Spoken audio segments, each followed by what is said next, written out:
Good morning. We are live, and I am Hanalicha, your host. This is one of our weekly sessions, and our special guest today is Dineo Makati, and I'll just unpack her for you shortly. But for now, let me introduce myself.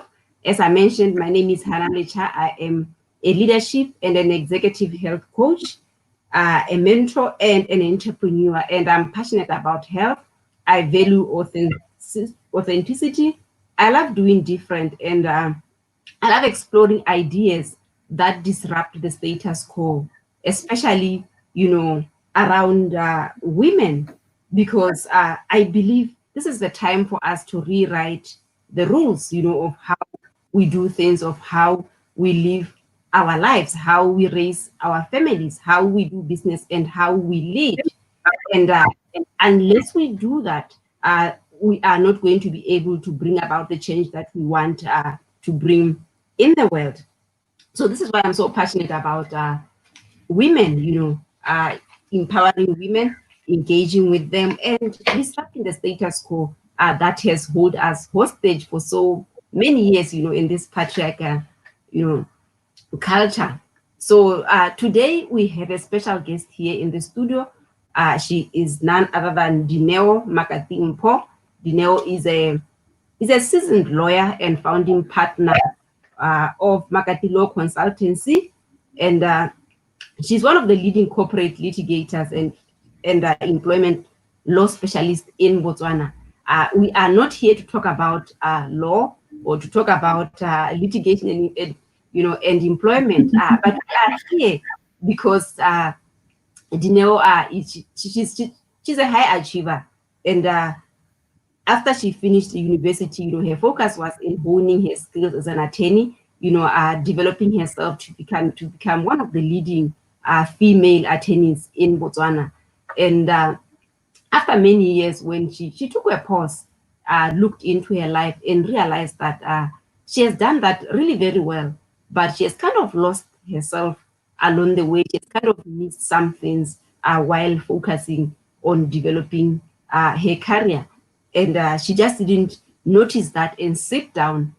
She noticed that and decided to do something about it. And that was quite a journey. And this is the journey that brings Dineo here on the studio. She's going to take us behind the scenes, of what really, shook her to the core to reinvent her life. I call it to disrupt herself, so that she could reinvent her life and design it the way that she wanted it, and stop living on autopilot. So that's what she's going to do. I am going to interview her, of course, so that we can get the most out of her journey. So welcome, Dineo. How are you this morning? Hi, thank you so much, Coach Hannah. I'm very well, thank you. I'm glad to be here. We've talked about doing this interview before, and I'm glad it's finally here. I can get it over and done with. Okay, all right. And where are you? Where are you right now, Dineo? I'm actually hosting this interview from Maung, at my home office in Maung. Where are you, Dineo? I'm in my office at Gaborone International Finance Park. Okay. That's where I operate my Makati Law Consultancy from. Yeah. Okay, thank you. Thank you very much. We are excited to have you here. You are a seasoned attorney, and your focus has been in really becoming the best attorney that you could be. But what really brought you to a standstill to say, you know what, I think something needs to change in my life?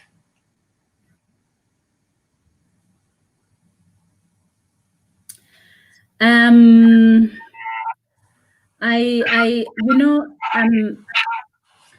such a focused person. When I do something, I just simply focus on it and I just run with it. And, when I look at school, I think we went to school for like 22 years or something like that.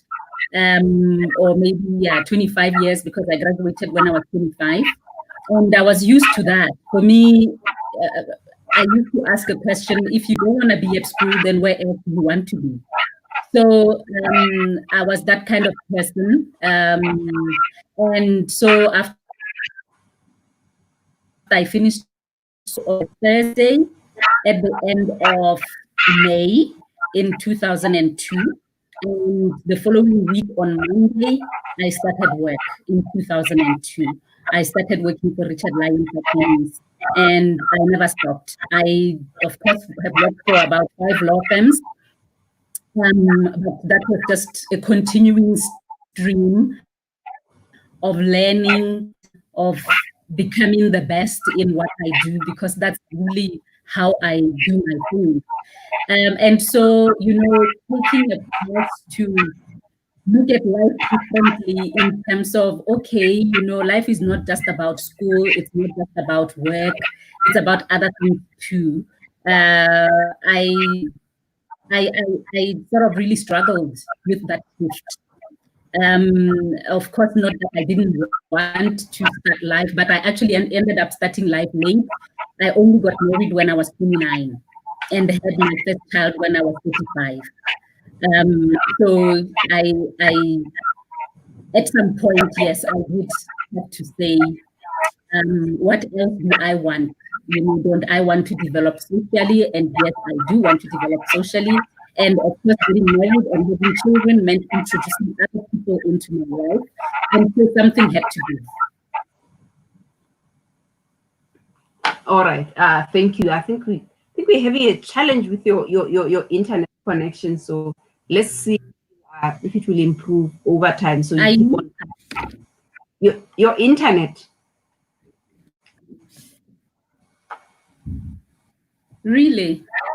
Yeah. Okay. So let's see. So you were cutting a little bit, but I think we could hear you. Let's hope it doesn't. I'm not sure what could be the issue. Okay. All right. Thank you. So you reached that stage where you felt like it's not just about learning, it's not just about work. There is more to life. And, you decided to really explore that other side. And when did you start, that exploration? Actually, as I'm saying, I got married when I was 29, and for me, I just continued with my life, went on and on. And of course, yes, trying to build a family, wanting to have children. And for 6 years down the line, I still didn't have a child. Not that I didn't want to, but it just wasn't happening. And it was actually only like maybe into 5 years that I started thinking, maybe there's actually a problem here. And that's when I started paying attention, seeing a doctor about what could be the issue here. And I then found out that I wasn't going to complete my child naturally. And that's how I then had to actually pause and see what options there were. And that option is giving an idea, which I then did in 2012 and had my son later that year. And now having him there and sort of going back to my life and now working for the largest law firm in the country and being a very, very busy lawyer, I so sort of really, even reached my own personal interest. I'm a creative writer, by the way. I actually have a published book, which I wrote when I was in first year of university. And it was published in 1998. But I have not written anything else ever since. So in 2005, sorry, not in 2005, in 2015, I just started to feel that I needed to slow down. I needed to redefine what I want. I needed to myself. And it was around that time as well, in fact, going back to like 2013, that I started thinking I should have my own legal practice so that I could have more control over my time, over my earnings and so forth. But that was not to be until 5 years later in 2018. All right. So where did you start really taking that seriously? You know, when did you really start focusing on that and taking action towards making the things that you want happen? Okay, so in 2017, actually, where I was working at the time, there was a coach that was engaged to help us, basically to help us channel our energies the best way possible for the fam. And that was my first interaction with a life coach. I life and professional coach. It was my very first time to be coached by anyone. And that was in 2017. And of course, that was at the firm's expense and so forth. So in 2018, when not even 2018, towards the end of 2017, I got to following Coach Hannah. and like at the time, I knew what coaching was about, and I had really loved it. Coach Hannah is somebody that I actually met when I was doing Form 1 at junior secondary school. And I always believed in teachers. And so, you know, seeing one of my teachers being a coach became a natural thing for me to want to join up and find out what he was offering. And, you know, because I'd always been so studious about learning and finding out new things, it was very comfortable for me to then in January 2018 decide to to attend a vision board workshop that we were hosting. Now that was the first time that I now started with her programs, and I haven't stopped since. All right. Yes. Yeah, you know, this world is very small. I actually met Dineo when I was at Chaba. I was a teacher at Mugoditsani JSS. That's where she was a student at that time. So life kind of did a 360 degrees, and we met again, you know, at a later time. Yeah, talking about that first vision board workshop that you attended in 2018. What came out of that? What would you pinpoint and say, these are the results of that investment that I made on that vision board workshop?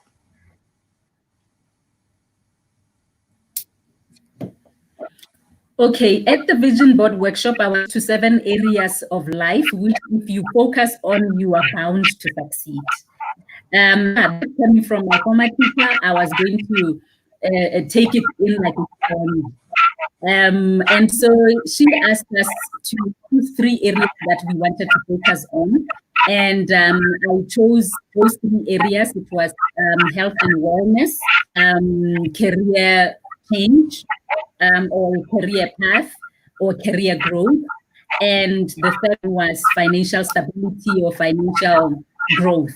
And so I have achieved a lot from focusing on those 3 areas, such that in terms of health and wellness, I focused on losing weight. By that time, in January 2018, I had 3 children, and they were aged 6, 4, and 6, 2, and just maybe a few months, or 1, 6, 3, and 1.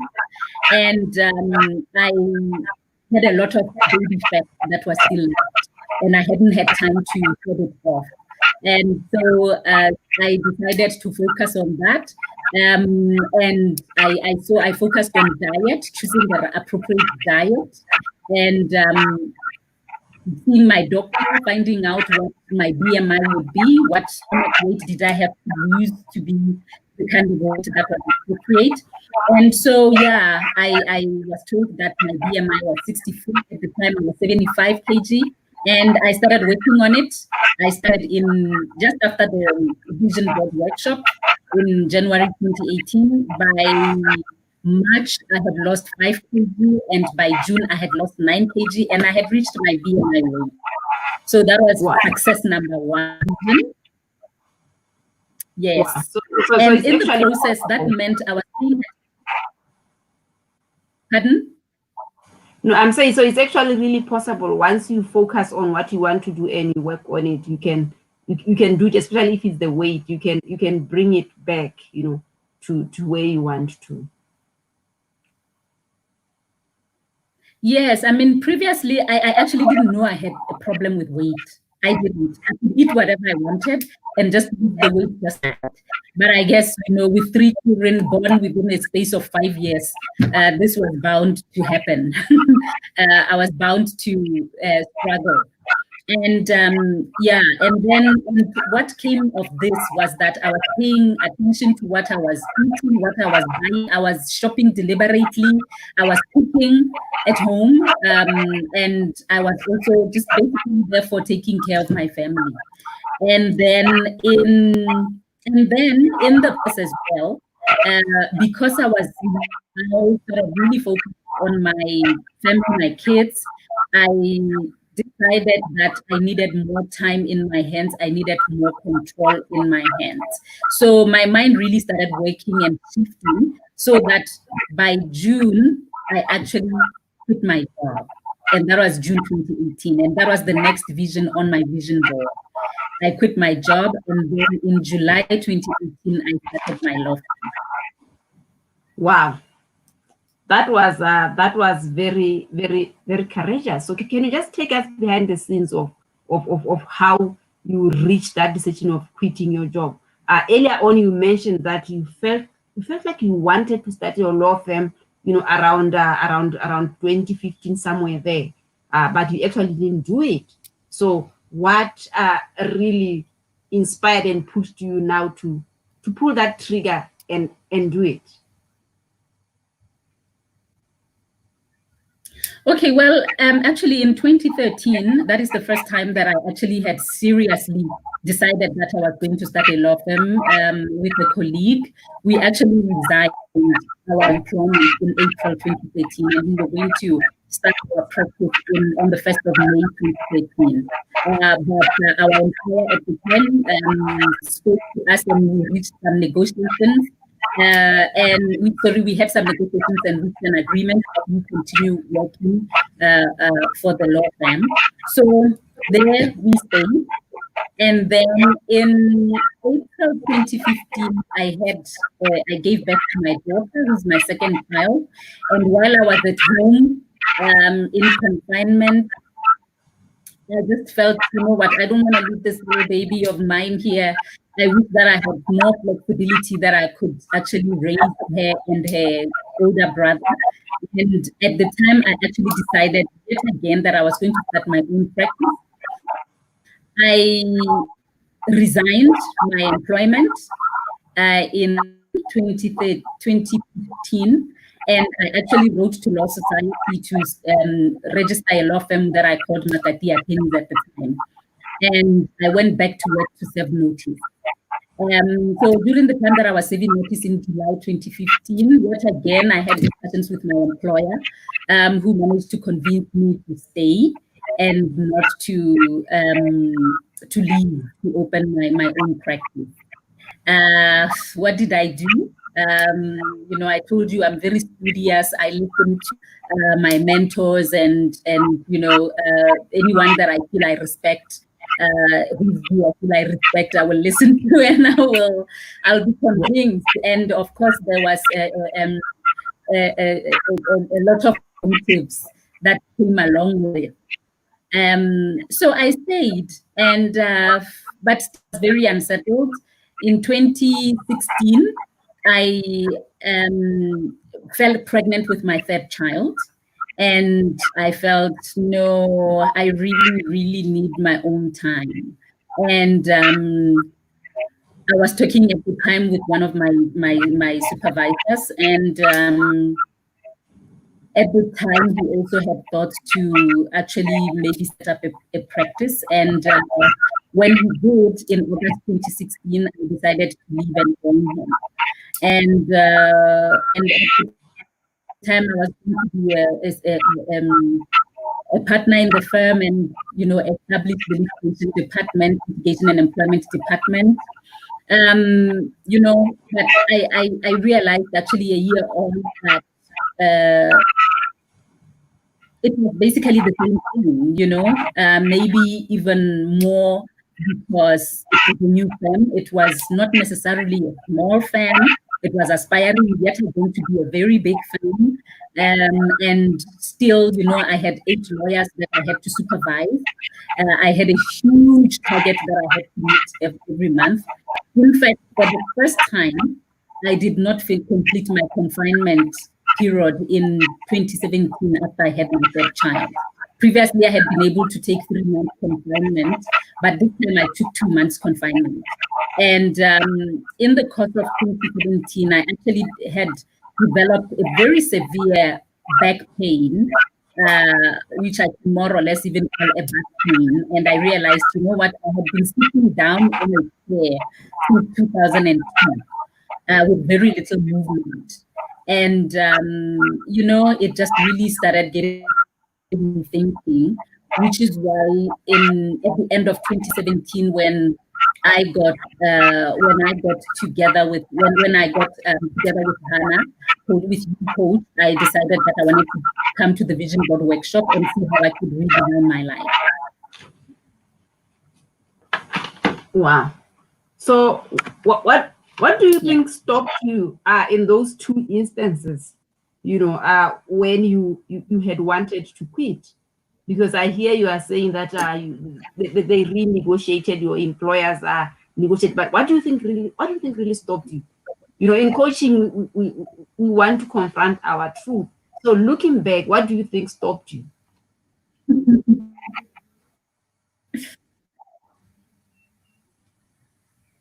I think prestige and fear. I was obviously working for a very prestigious law firm. I had very prestigious clients.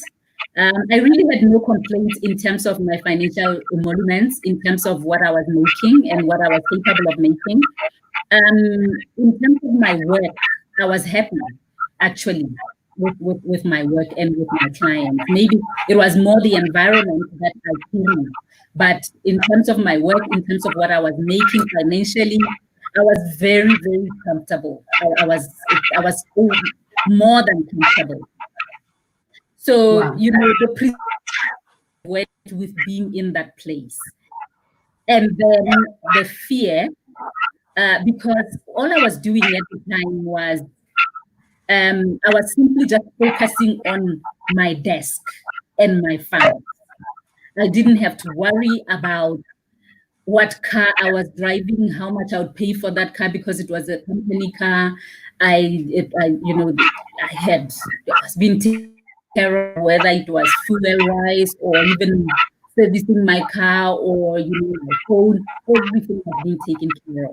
So I was going to now start a law firm. It meant that the admin on its own. I mean, I remember in 2013 going around trying to find office space.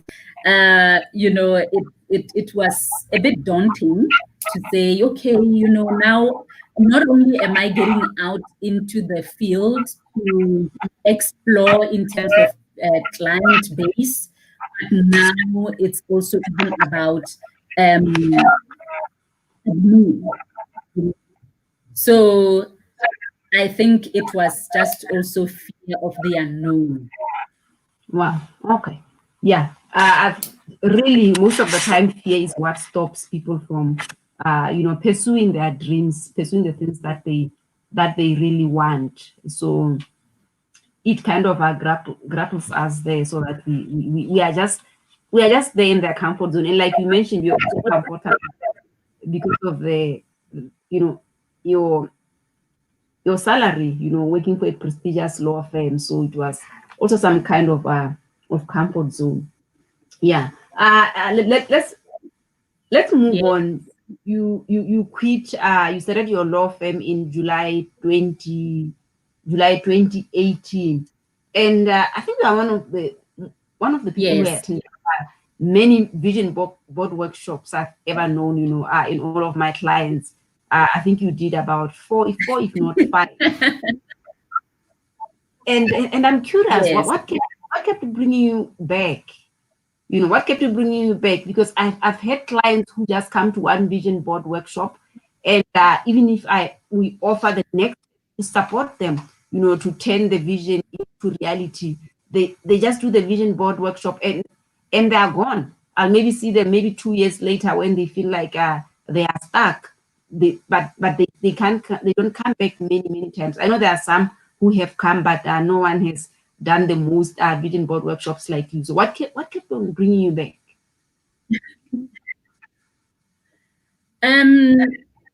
As you know, as I was saying, you did the vision board workshops with a little bit of coaching, meditation.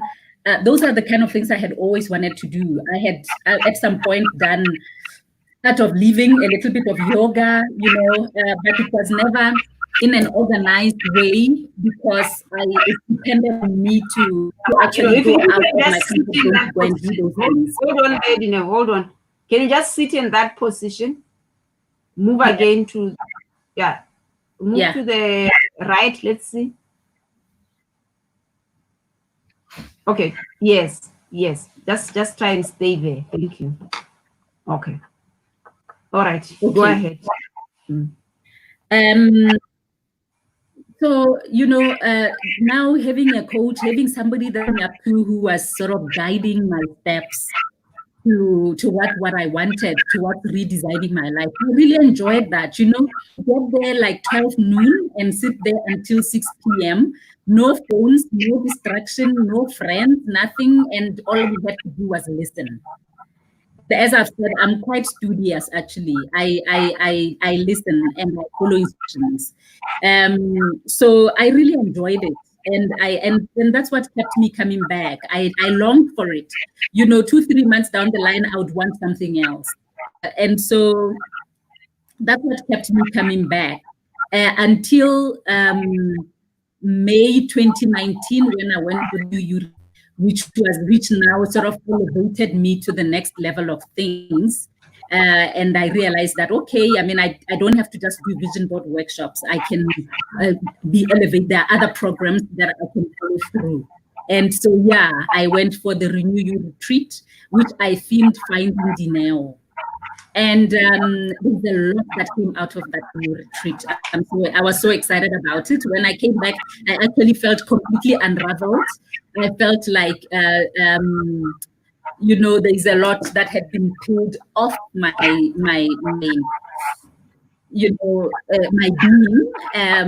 At least what I thought was who I was or who I wanted to be.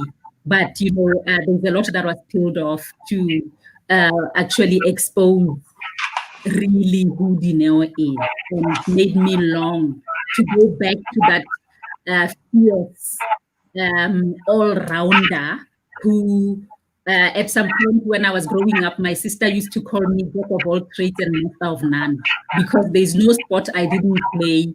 There's nothing I didn't show interest in. And so, I could see that Dineo coming back. So what would you say was the highlight of that retreat? It was quite an investment in terms of both money and time, because it was in Swakopmunda, Namibia, and it was about 5 days. So it took traveling, going there. So it meant you were away from both your business and your family for a whole week. So what would you say was the biggest takeaway from that investment of both time and money? Actually, first of all, I must say, if I had been an employee at the time that I went for that Renew retreat, first of all, I don't think I would have been able to register. I wouldn't have been able to commit to it because of the requirements of me being an employee and being responsible for people that I had to supervise and where the buck had to stop me. So luckily at the time of the Renew You retreat in May 2019, I had already started my own law firm. And so it was a lot easier. It was not just easy, but it was, a lot more comfortable for me to decide that I could be away for those many days. But also because I had enjoyed the success of my vision board workshops, I knew that this investment was worth it. And being torn out of Botswana to go to an exclusive place where I would have, I would literally physically be away. So there was nothing I could do to myself, So what I really, my takeaway from that Renew You retreat was that I found myself. We were taken through what was called the journey, and there was one of the activities that we had to do was sort of trace our life from as far back as we could remember after birth until that time that we were at the Renew You retreat, and to identify our highs and our lows, and so that was like, wow, it was such a wow for me. Wow. Okay. Yeah, I love how that retreat you themed it finding Dineo. So did you really find Dineo? Did you really find Dineo? Can you take us on Yes, I identified who Dineo was not, and identified what it is that I did not want. And so from there, it was emphasis on who is Dineo and what does Dineo want. And therefore, the beginning of shedding that which I did not want in my life. Giving myself, developing courage to face my truth, face who I am, and to face the reality of the baggages I had been collecting since birth, the hidden commitments I had made, which sort of made me believe I knew who I was and I knew what I wanted. The kind of thing where you keep saying, I should be this, I should do this, I should feel this. I got to that, no, it is not about that. It is about, I am this. I am going to be this. Defining yourself in the present, defining your future in that present.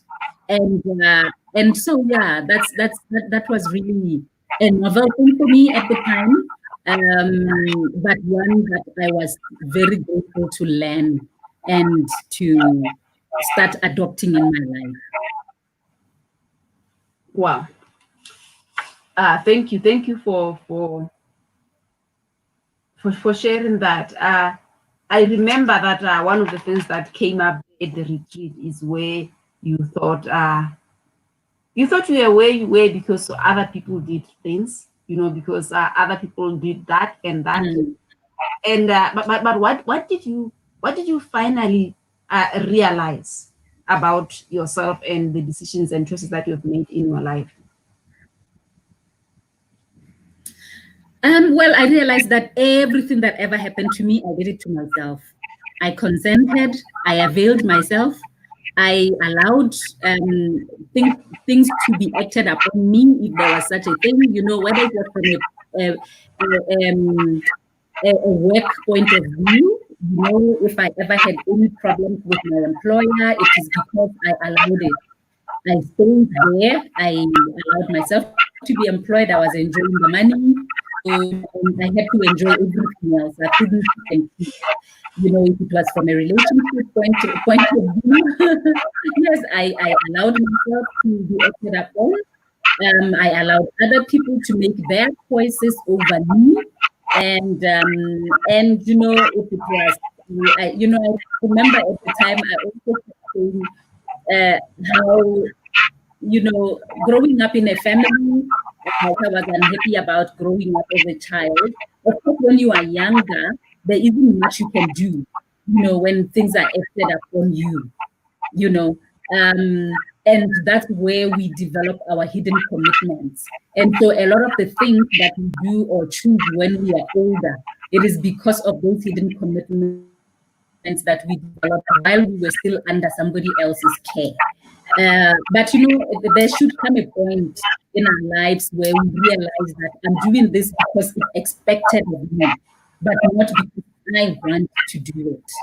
And so that's one, those are the three things, the three spheres of influence I realized. I couldn't blame anybody. It was all about me and the choice that I had made. Wow. And that really freed me. That really was the beginning, was the starting point for me to actually start really, truly working on myself. Because then I started to realize that, no, I'm facing my truth, Wow. I can't blame anyone. That's so interesting. I'm glad that you brought that up, because in coaching, we talk a lot about how we view the world from outside in, how we believe that things are happening to us, but actually things happen through us.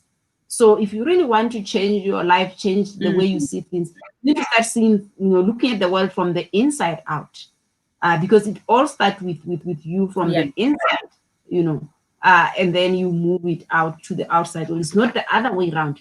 That's why we are trapped into this blame game of thinking we are where we are because someone brought us there, where we are thinking the government should be doing that, our employers should be doing that, and we are removing ourselves out of the picture. But if we could go within and start looking at the world from an inside out, then we realize that we actually have the power. We have the ability to redesign our lives, the way that we want. It's not conventional because we have not been taught that at school. It's unconventional, but it's doable. And I think you are here to show us that is actually doable. So in a nutshell, how would you say you were able to redesign your life, both both at home and at work? Okay, because I was now working for myself, like for the first 6 months that I started my own firm, I was in the space, the business center where I was operating from. The package that I had was that I opened only from 8 to 5. So even if I wanted to work late, I couldn't.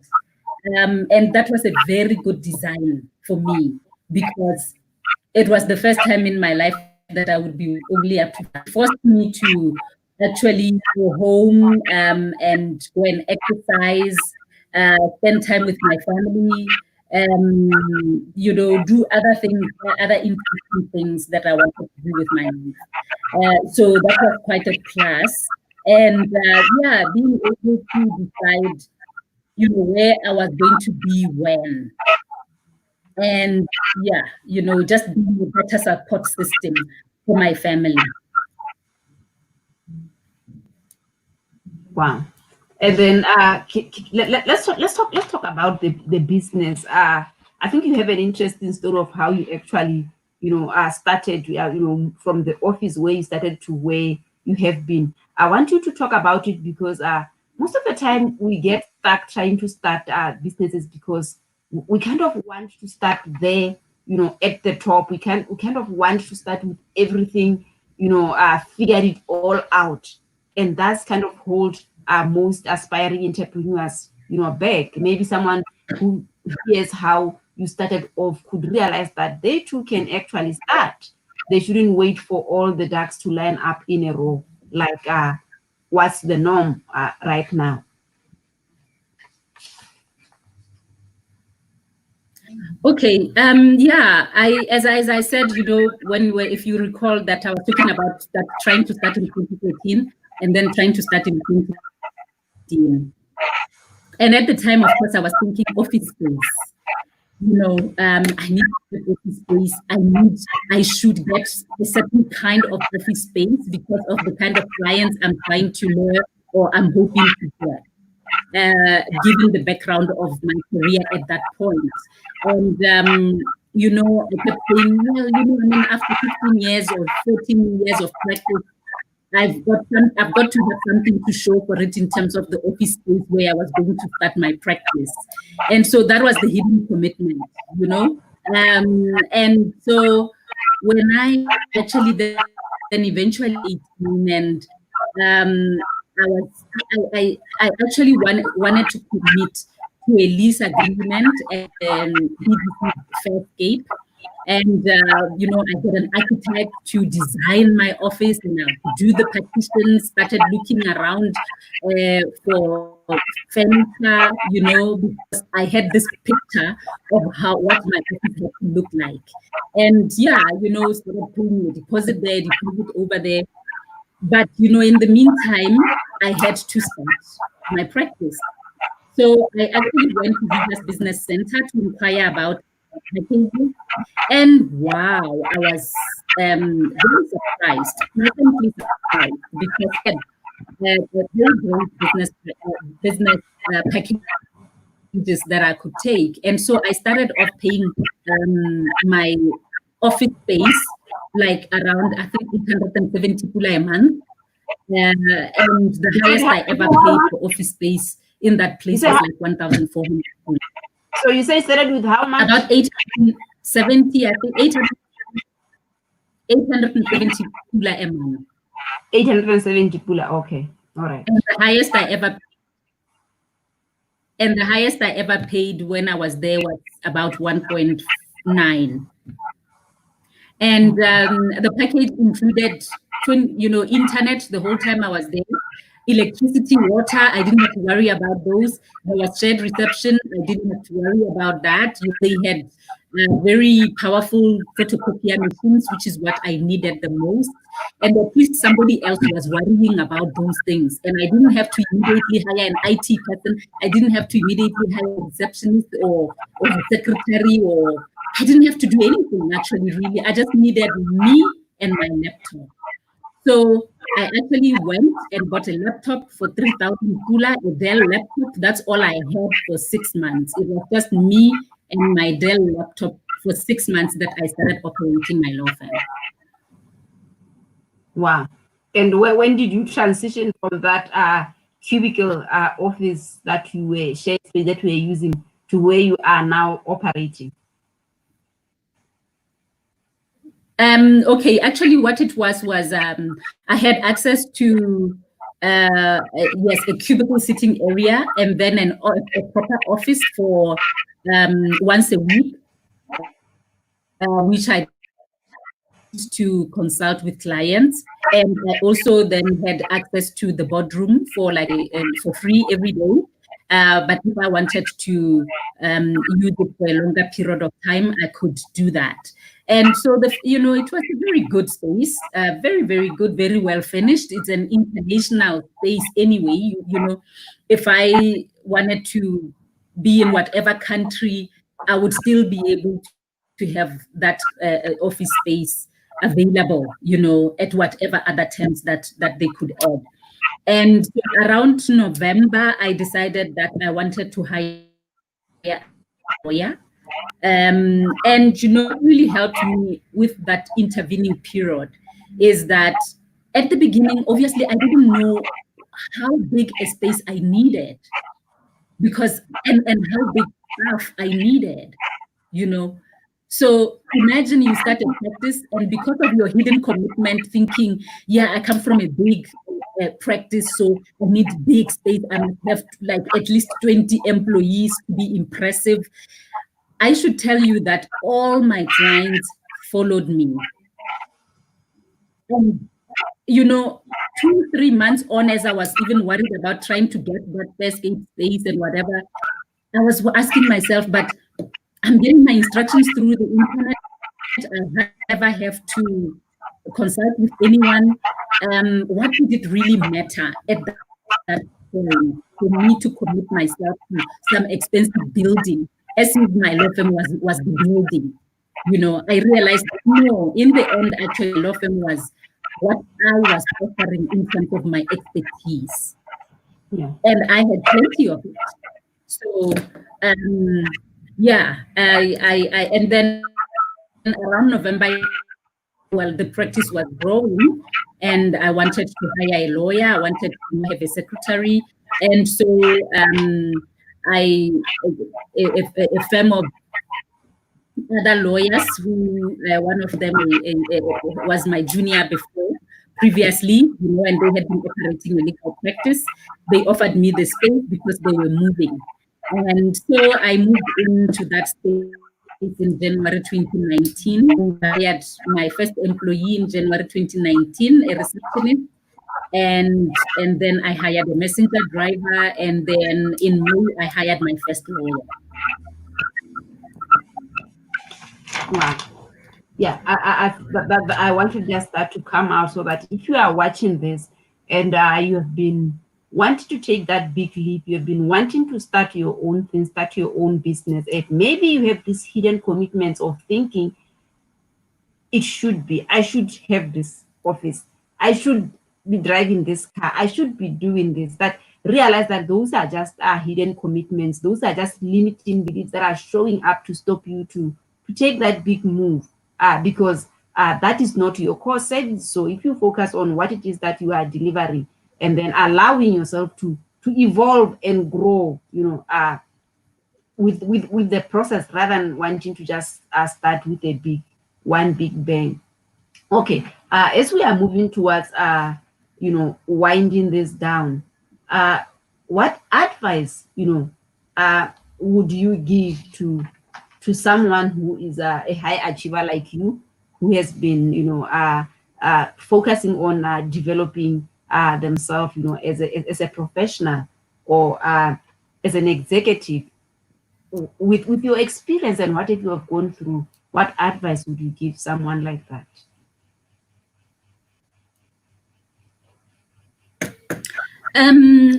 I would say that I've really enjoyed being coached. I've enjoyed being handheld and led in the right direction in terms of how to redesign my life. And I've had access to things that, sometimes, let's say, maybe you even are reading a magazine, you may come to a snippet of how to do things, or you get a self-help book, not because or so you get this self-help book, next time you get another self-help book, next time you get another self-help book, but you never get to read them, or even if you get to read them, they excite you, and then after that, you go back, you jump back right into your life as it was, and then it's like they are not really helping you.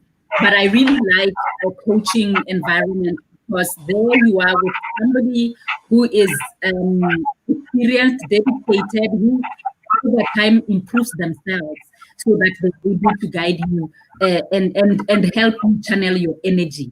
And sometimes, when, let's say, you read a self-help book, you get very excited, you get all this energy, or you get to unravel things that leave a raw wound and you don't know what to do with it. But if you have a coach and you have this exposed, because I remember the one of the nights when we went to the New Year retreat, because of custody, because of what we had talked about, what had come out, we couldn't even go to sleep. We stayed there for hours on end, trying to figure out how to open cigarette that is suddenly in the room, and you don't know how to handle that. And you have a coach who then went and spent sleepless nights, herself, then researching and finding out how they can help you channel this energy, how they can help you sew together this wound that we have just opened, because you don't know how to handle it. So sometimes when you try to do these things yourself, you are just unable to handle them properly.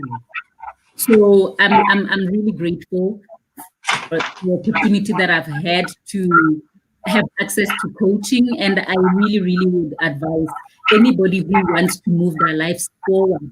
And the thing about it as well is, what I've learned and what I've come to really like about coaching is your life doesn't have to be a mess in order for you to go for coaching. It's not like you are psychiatric or anything. No, it's not about that. It is simply about maybe you have a lot of clutter in your life. You just want to take a different direction. You are at a crossroads, and so you want to see, which plan should I venture, and so if you have a mentor, if you have a coach like I do, who's also a businesswoman, a female, a mother, there's a lot to learn. There's a lot that I find authentic from somebody who's actually living it. All right. So what would you say you have learned from your journey? I see the journey is continuing, so you haven't arrived, but so far, what have you learned?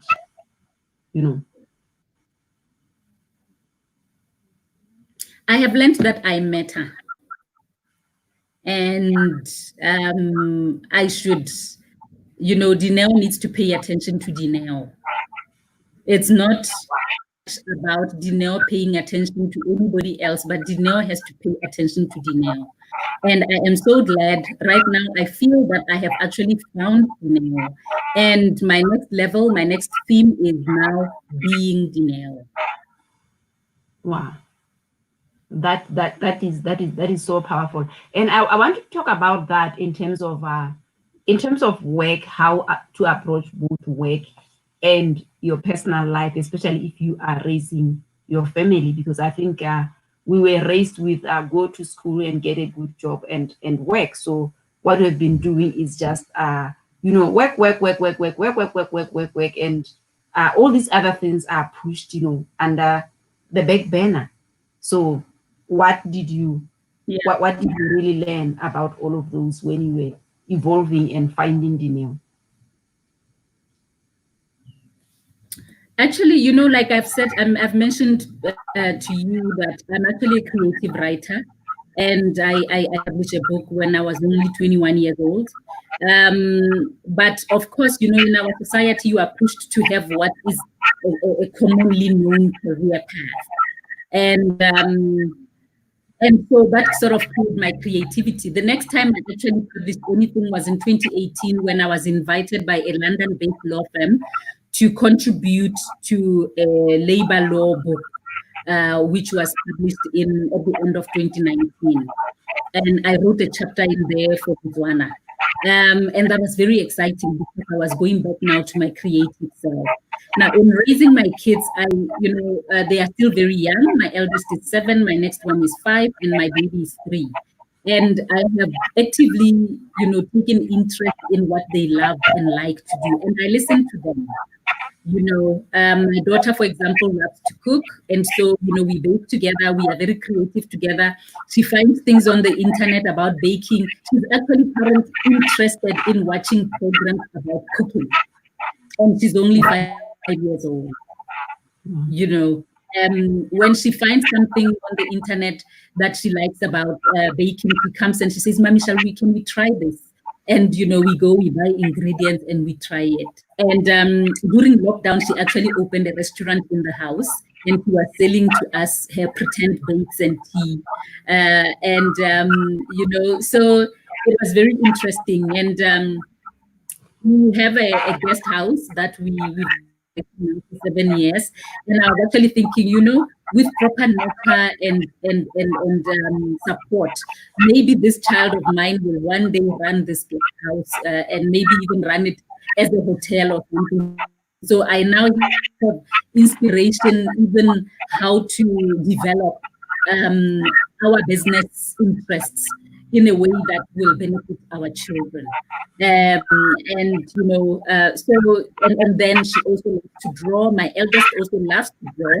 He took interest in designing. He likes to design. He will design a road, and he will design he likes to draw on, like you give him a drawing book, he will draw on every page like he's drawing cartoons.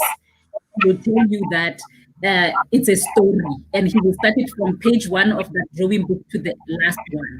And I mean, what says that I can't nurture my child to maybe then become a producer of cartoons, you know, at one point?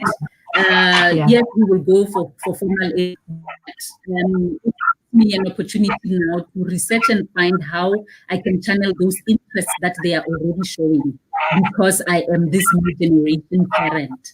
I know how I can help them. And because now I'm paying attention, I can help them to develop and be exactly, you know, who they really are. So one day they don't have to sit like me and start finding themselves. Wow, that's so powerful. I think that's one of the things that when we are actually, you know, run after life, run after achieving our big dreams, as much as we lose ourselves, I think we also disconnect with our family members, and I think our kids right now, our kids are paying the price, you know, for the success that we are getting in our lives, unless you are aware and you intentionally, you know, create time for them, create time to connect with them. Otherwise, by the time you realize that they are already gone, and they are gone, and you have never been there in their life, you know. So that's one of the things that I'm being led to explore more, you know, as I look back into how we are living our lives right now, and how we relate with our children, and how we support them to become who they want to be. Anyway, let's go back. Now you are leading a team. So what's the size of your team? And I want you to take us into the background of what kind of a leader are you? Are you a leader or are you a boss? What are you in your organization? There's a little bit of a boss in me, because that's how I was raised in terms of, you know, employment environment. But I think I'm a leader. I've had 2 people impact my career very, very much. And it is because they actually taught me how to do things and did them with me. So I know the benefit of somebody actually taking interest in you and in your career and showing you how to do it. So that is the kind of leader that I am in my working space. I believe in showing people what to do and how to do it, and doing it with them. So I'm not the kind of leader who leaves the office at 5 and expects people to leave at 11 p.m. on their own. No, if we are going to leave at 11 p.m., all of us will leave at 11 p.m. If we are going to come in early, all of us will come in early. And of course, this is still the beginning. And I am showing them how I want it to be done. So that at some point, of course, as maybe I would withdraw a little bit and want to develop other areas, but I've shown them how I want it to be done. So I'm not just dictating or expecting them to do things that they don't know how to do or they've never been taught how to do. I never ask anybody to do anything I have not taught them how to do. Wow. That's really that is so powerful. Yeah. I think it's so important at this time when we really talk about delegating and getting people to do the work, but we never really sit down and show them how the work is done. You know, there is actually a process of delegating, an effective delegation process where you make sure that people know what they are supposed to do, what's expected of them, because someone has actually paved the path, you know, for them. So that's so important. I'm very Yes, I'm very particular about what I want, how I want it done, and I know that it has been tested and it works. I'm not going to start reinventing the wheel. I know what works, and so that's what we are going to do. I prefer that we do it that way. I'm open to learning. I'm not saying I'm not. And you know, new generation, you know, one of my attorneys here, if I want something research done electronically, that's who I wrote in. because they have access to all these to the 4IR era that we are in now. So I respect that, and I also believe that we could have different levels of generation in my practice. It shouldn't just an older generation and not taking cognizance of the younger generation. You need to have representation of various levels, various generations, because we all have different things to offer. And I like to learn from them how to do things. That's talking about inclusivity, being inclusive, not saying because I'm young, I'm hiring only young people. I love that because, everyone brings something to the table. Okay, we've got about just 4 minutes to wrap up. I want to take you back to 2018. You spoke at Live to Lead conference, which is one of the annual conferences that I actually host. I'm very selfish when it comes to bringing people into speaking into my platform. When I started, no one gave me a platform, so I created my own platform. And because of that, when people find themselves, when people evolve, I want to give them a platform, to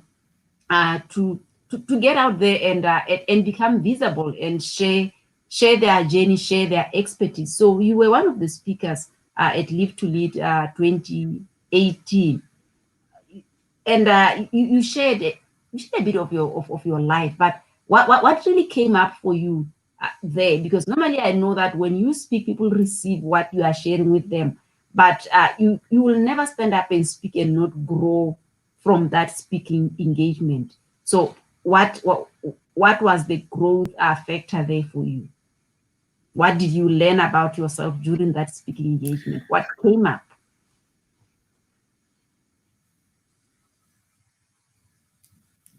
Actually, being invited to speak in that platform reminded me yet again of who Dineo is. In the 19 years or 18 years of my career practicing law, spoken in court, I have not engaged myself to speak anywhere else as far as I can remember. Maybe a few places, yes, I have. But it just reminded me of who I am. When I was actually a student politician. I was a leader as a student throughout. I was a prefect in junior school, and then I was a head girl at junior school. I was a prefect at junior school, and then a head girl at junior school. And then when I got to university, I was a member of the SRC. I was elected into office. I campaigned and was elected into office. And because I was the Secretary General of the Student Representative Council, I used to run student body meetings. Viva Student Power, Viva, that was me running a student body meeting. That's something that I sort of, stopped doing when I started working and focusing on building my career.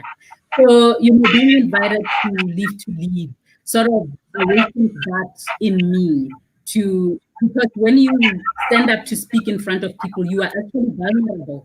Just as much as in this interview right now, I'm rendering myself vulnerable because, you don't know who's going to listen to this. You don't know who's going to pick what out of it. So it actually does something for you. It can only talk about how ready you are to face the world, which I really am, and which I was at the time that I was invited to speak at Live to Lead. Wow. Thank you for sharing that, because I just saw, because I've known you for a long time, I just saw the real Dineo coming really out through that. Okay, so yes. So what last words do you have for the viewers as we wrap this interview off?